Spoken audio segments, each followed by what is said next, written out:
You are Locked On Hawks Postcast, part of Locked On Sports Atlanta on the Locked On Podcast Network. Your team every day. The Locked On Hawks Postcast, your home for the best Atlanta Hawks talk. It's local insight you can't get anywhere but right here at Locked On. I'm your host, Tenitra. Batiste. Alongside me is NBA and college basketball analyst DeShaun Tate. Today's episode is brought to you by FanDuel. Right now, new FanDuel customers can get $150 in bonus bets if your first $5 bet wins. And of course, our Locked On Hawks Postcast is also part of the Locked On Podcast Network, your team every day. So the turning point tonight was a feverish fourth quarter from the visitors we'll discuss. And 10 scoring 27 gets a tip of the hat. We'll download on that. But first, let's talk takes on the Hawks walking it off with a 132-130 win over the Memphis Grizzlies. And you, Tate, said the Hawks called their bluff. They did because, listen, I mean, these being the two top teams in the NBA in terms of pace, clearly the Atlanta Hawks won that particular category 15-12. But I think the bigger one here was how I always call it hungry hippo, right? Calling their bluff in terms of scoring in the paint. They're also the top two teams in terms of that. 82-58, like not even remotely close. The Atlanta Hawks taking care of business. And one of the things that I thought was going to be very important for this team to be able to add a number to the left side of the result column was particularly in the second quarter, where the Hawks are already usually pretty good anyways. But coming into this game a few nights ago, Memphis allowed the San Antonio Spurs to score 46 points in the second quarter, allowed the Indiana Pacers to score 50. In this particular game, I thought that the Hawks really needed to put kind of like a stamp a little bit on the second quarter. They end up walking away with scoring 42 points in the second quarter. So with all of it kind of seeming and appearing to be like, no, we're the best team in terms of pace. No, we are. No, we're the best in terms of, paint points. No, we are. We found out tonight exactly who was and who wasn't. I'm sure that helped a little bit with Jaren Jackson Jr. Being out of the game after the first 2 minutes of play as well. Yeah, tough go for the Memphis Grizzlies, losing a guy who is currently considered the front runner for Defensive Player of the Year. So I'm sure that might have made a little bit of a difference. But hey, that's not the Hawks' problem. Whoever is on the court is who you have to play. And like you said, the second quarter was a good sign for the Hawks. And pretty much the second quarter is the quarter where they are solid. And in addition to them outscoring and outpacing the Grizzlies in that quarter, it was the way they ended the quarter. 11-14 points in about 2 minutes and 44 seconds to end the quarter. And then you look at the fact that they went on a 16-5 run. That was impressive as well. And the Hawks were not shooting worth a darn from the free throw line. I don't care what quarter it was, but in particular, they also were having a crappy night from three, and they literally used their inside game to really, really pull them into a good position in that second quarter, to the point where you look up and you're like, oh my, okay, Hawks, I see you. I see what you're able to do when you actually execute inside. And I think another important piece for that second quarter was the Hawks not falling in love with the three that wasn't falling. Mm-hmm. If the inside shot is what you're getting, if you're allowed to get into the paint, although I know there weren't a lot of and ones, and there weren't a lot of and ones that they converted. But if you can get into the paint and you can actually make that your friend, then you're taking advantage of what that defense is giving you. And that's exactly what that defense gave you. And maybe that's also why we saw, which is my take, a good performance from the bench, which is kind of the unsung hero tonight. Now, we know we're going to talk later about the biggest hero from the bench, right? And that, of course, being Caris LeVert. But I did want to highlight Clint Capella, Garrison Matthews, especially because Garrison Matthews hadn't played in almost a month. I was like, is he hurt? What's going on? I think everybody was wondering what is the real reason for the DNP for Garrison Matthews, and then Terrence Mann as well.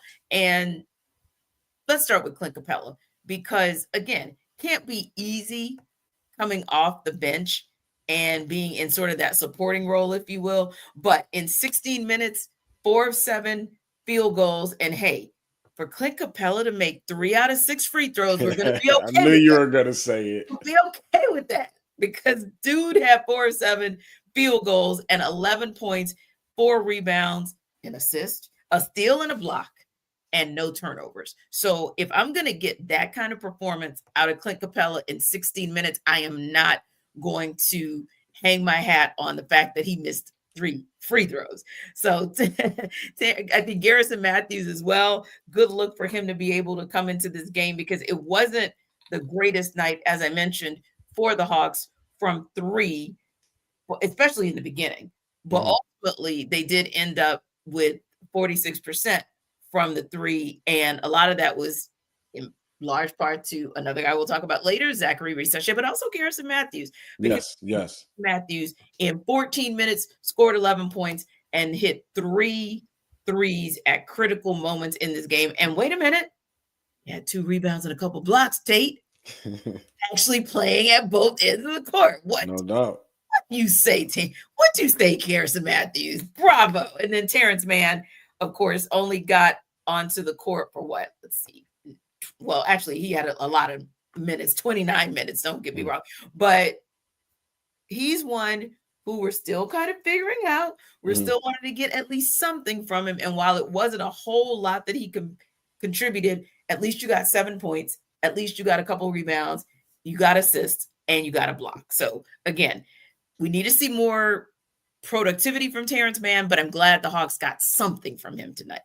No, I agree with you. And I think that we've been slowly over the course of the last few games been getting more and more contribution and production, and just a lot of the stuff not necessarily showing up on the stat sheet when you start looking at some of his hustle plays and things like that.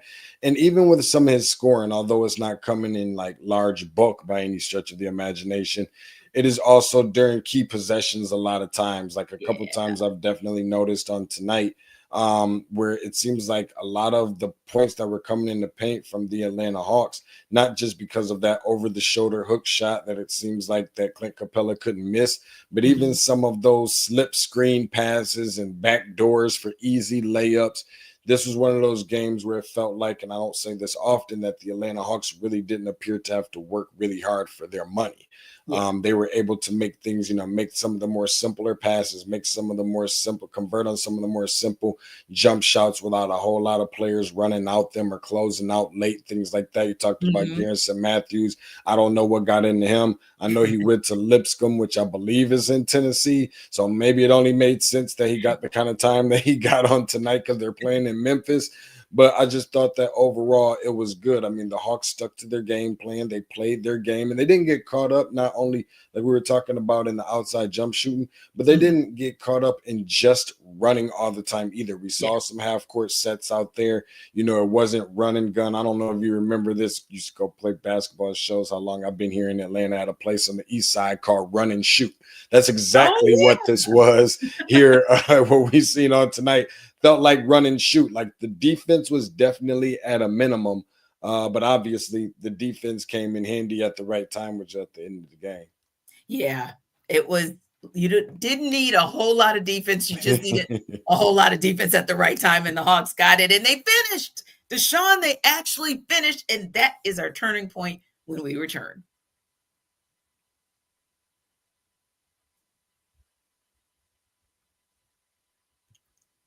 This episode of our Locked On Hawks Postcast is brought to you by FanDuel. When the game tips off, the NBA action is just getting started, and there's no better place to get in on it than FanDuel, America's #1 sports book. With FanDuel, you can place live bets throughout the game, so even if you miss the opening tip off or want to bet on a fourth quarter comeback, you can stay in the action. And if you're looking for a bigger payout, you can even combine your live bets into a same game parlay. And those who love using FanDuel the live betting feature, they love it because it keeps every moment of the game exciting. And whether you are backing a team for a late game rally or picking a player to hit a clutch 3, never feel like you missed a chance because you didn't. Plus, the app is easy to use. And when you win, you get paid instantly. So right now, new FanDuel customers can get $150 in bonus bets if your first $5 bet wins. Just visit FanDuel.com to join today. That's FanDuel.com for your shot at $150 in bonus bets. Make every moment more with FanDuel, the official sports betting partner of the NBA.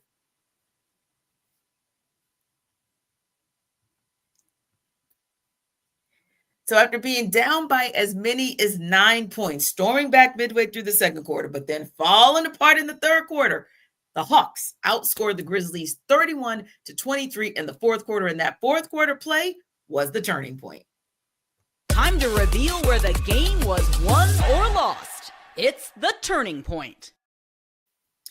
So DeShaun, 5.5 minutes left to go in this game, and the Hawks trailed by 10 points. And you're kind of thinking, okay, after they pretty much got smoked in the third quarter, how would they be able to put together a performance in the next 5.5 minutes to be able to pull off a win tonight? But they did. And we talked about one of those points earlier, which was owning the paint, going 11 of 16 for 22 points in the final period.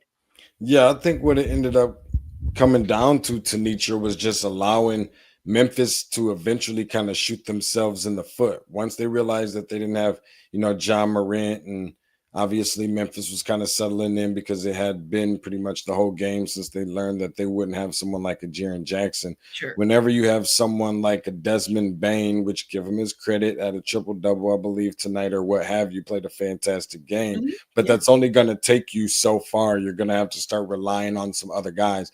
If Desmond Bane is going to be the consistent guy that's going to have to be Mr. Do everything for your team, then I like my chances of being able to beat them. I mean, we see Memphis and what they look like at the top of the West. And I mean, granted, the record looks outstanding and it looks impressive, but I learned a little bit more about the Hawks on tonight, playing up against a team who obviously you see here now in back-to-back games playing the number one team in the West and then playing the number two team in the West. I think they learned something. I talked about this the other night on the show about how they really needed to learn from that loss against OKC. And I think they did that on tonight just by staying pat, being patient, being focused, letting other teams kind of shoot themselves in the foot, making senseless turnovers, which is similar to the Atlanta Hawks. So I'm glad to see that, where there are a lot of instances where I definitely ridicule to a degree the Atlanta Hawks for some of their senseless turnovers and miscues and just errors and just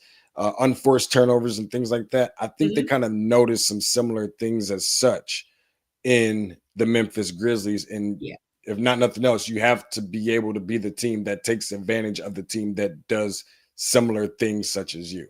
Yeah, and you still have to play a basketball game no matter who's on the court. So the fact that Jaren Jackson Jr. wasn't on the court, that just meant the Memphis Grizzlies have to figure it out. The fact that John Morant didn't play, Memphis Grizzlies, you all have to figure that out. That's not the Hawks' problem. The Hawks' problem is to make sure that the guys who take the court for them take advantage of the opportunities that they're given. And in a game like this, where it was literally kind of won in buckets, so the Grizzlies won the first quarter. The Grizzlies won the second quarter. The Hawks won the third quarter. You kind of knew, okay, this might actually come down to the fourth quarter. So even when it was 10 points out, still kind of questioned, okay, but this has been a seesaw type of game. So how's it going to end? And then you started to see the Hawks really, really execute in the ways that they executed highly in that second quarter. 4 fast break points, 2 second chance points. As we talked about, 22 points in the paint. 3 of 5, which that was a sneaky one for them. 3 of 5 from 3, because they had not had the best night from the 3-point line, especially to begin the game. So the fact that they were able to get some critical threes in that final period, I felt like that was really still the turning point of the game. And one more thing, I think that, well, 2 more.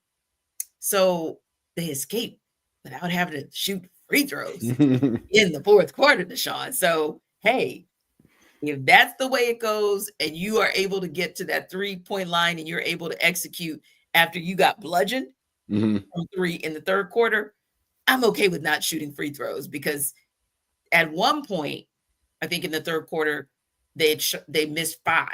Yeah. And then there was a 7-point lead by the Grizzlies going into the fourth quarter. So you kind of knew, like, hey, that's not an area where they can afford to really miss. So I don't know about you, but I'm kind of glad they didn't get to the free throw line in the fourth quarter.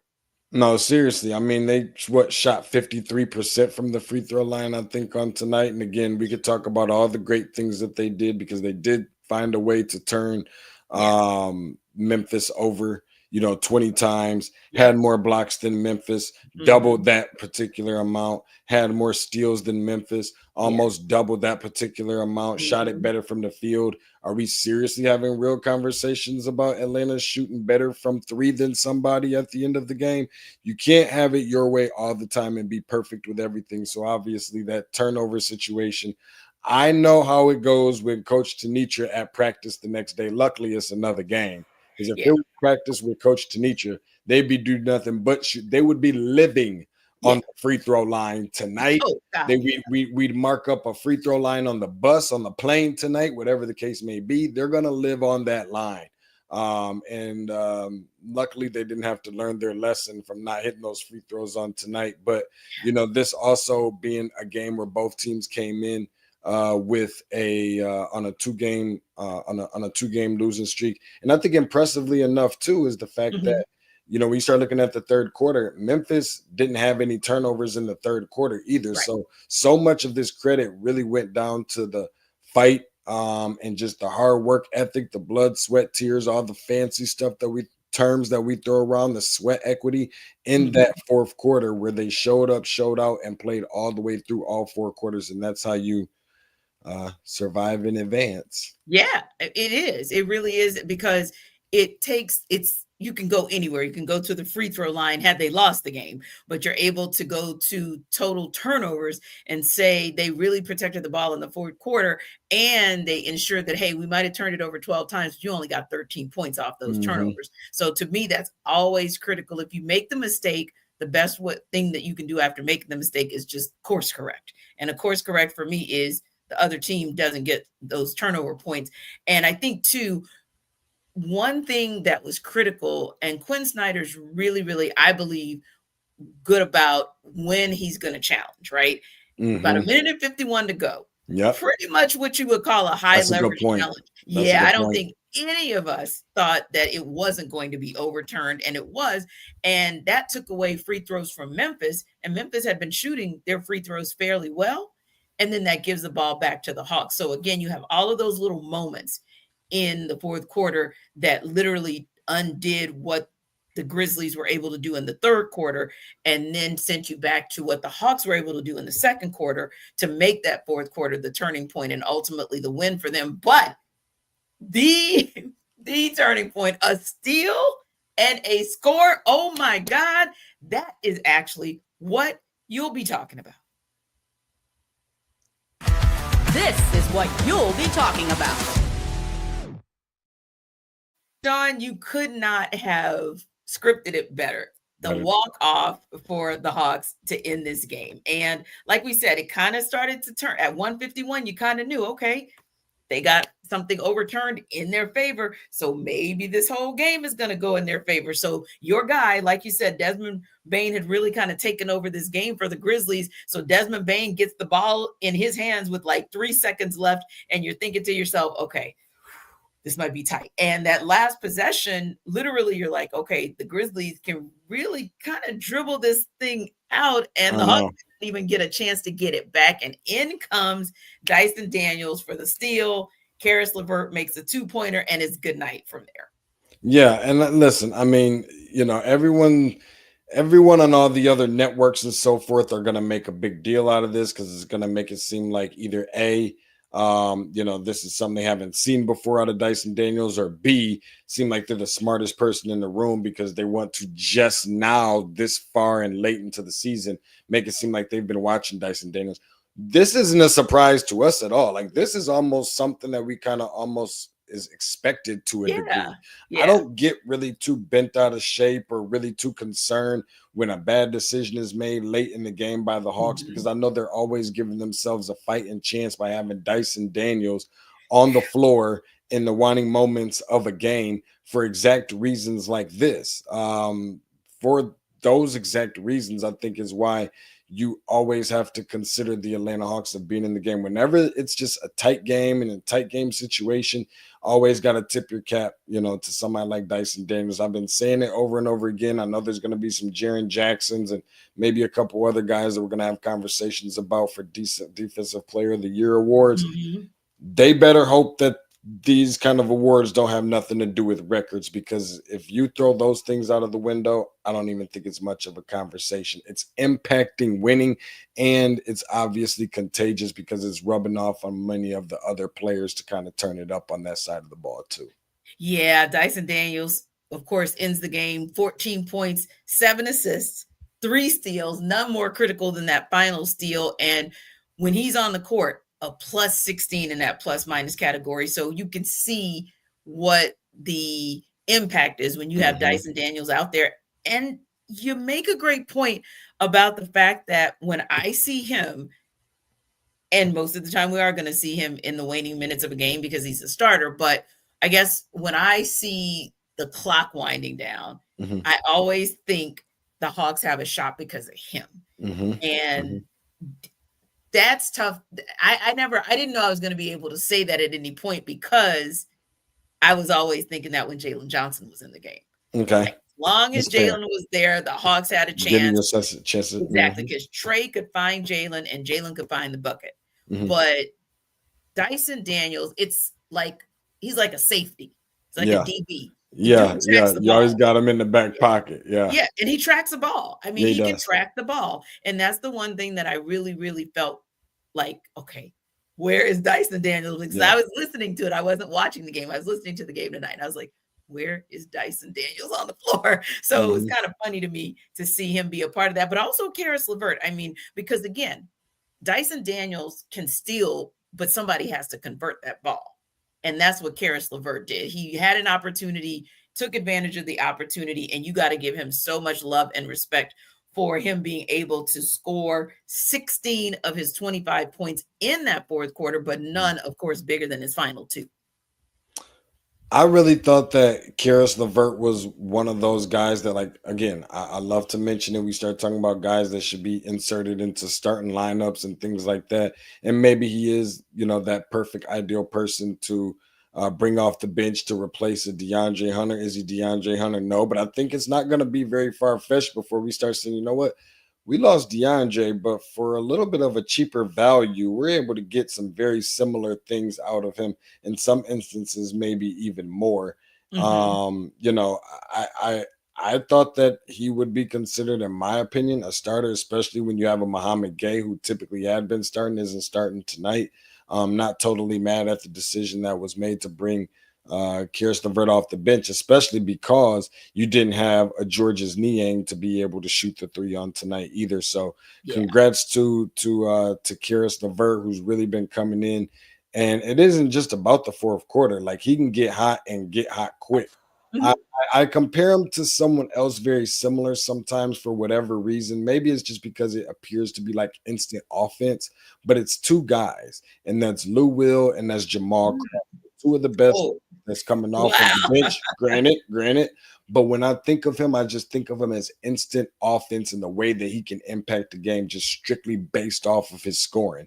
Forget about the accolades, throw that out the window. But when you're just talking about guys who can put the ball in the bucket, he's one of the best that can do it coming off the bench. The question for him is always going to be his health status. Indeed. We saw the best from another guy because he is him and he is our player of the game. We'll tell you who that is when we come back.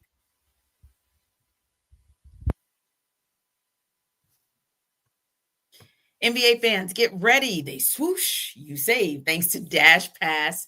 Every time a player drops 50 or more points in a game, you score a huge deal the next day. It's simple. When any player scores 50 or more in a game during the 24-25 NBA regular season, Dash Pass members get 50% off an order, up to $10 off the next day from noon to midnight. And here are a few ways you can take advantage of this deal. Game day feasts.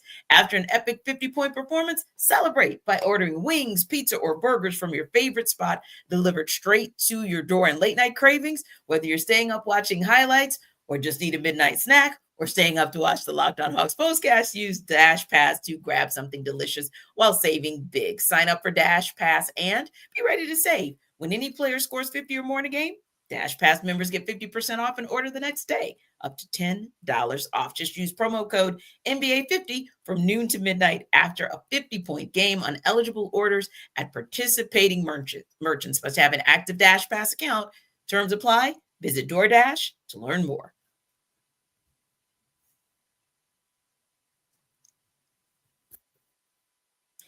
So 27-4, DeShaun, I think that'll get you honors as the player of the game.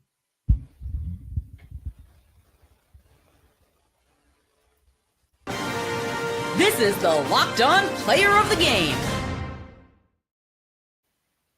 And the winner tonight is the Rook, Zaccharie Risacher.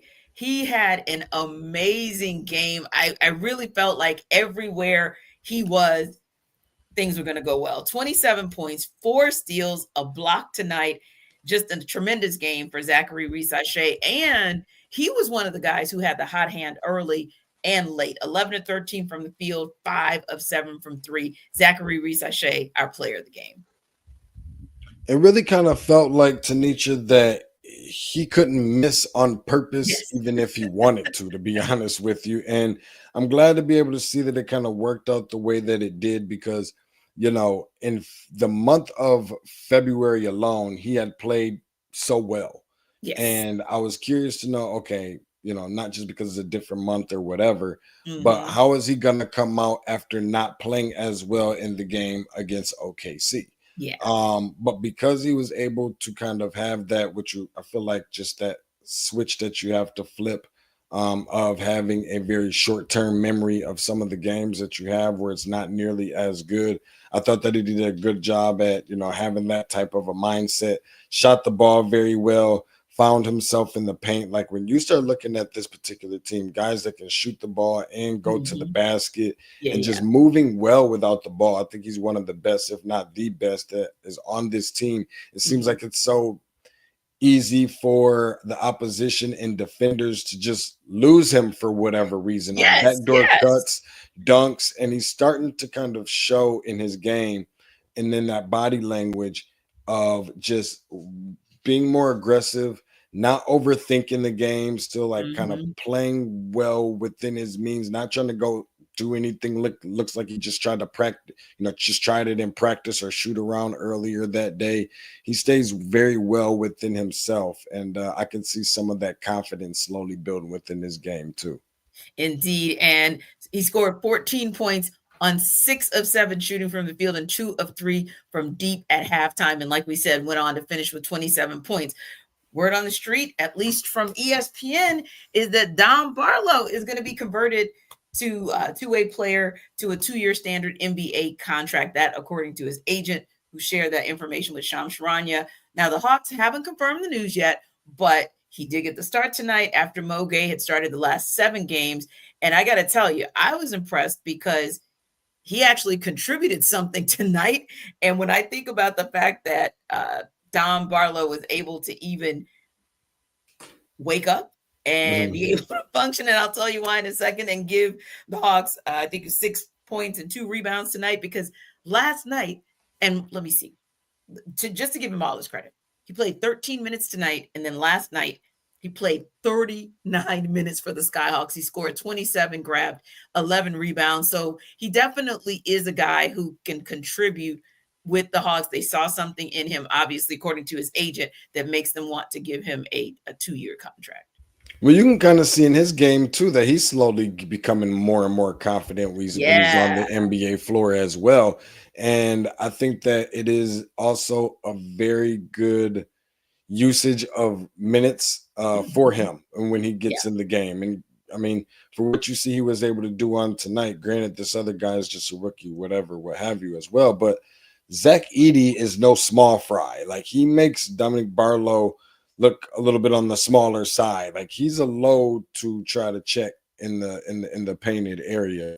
And he can be very physical too. This isn't a Zach Edey who, you know, one of those skinny Wemby 7'3", 7'4" guys. Like, this guy is pretty solid. So trying to move him around out of the paint, getting a couple solid rebounds as well. Got some little decent moves around the basket. And just honestly, probably the most impressive thing is the fact of, again, much like we talked about with Risacher, his confidence and not playing scary. This is a big stage. This is the biggest stage. And he doesn't have a lot of experience in trying to show and prove himself in the starting lineup against one of the best teams in the NBA.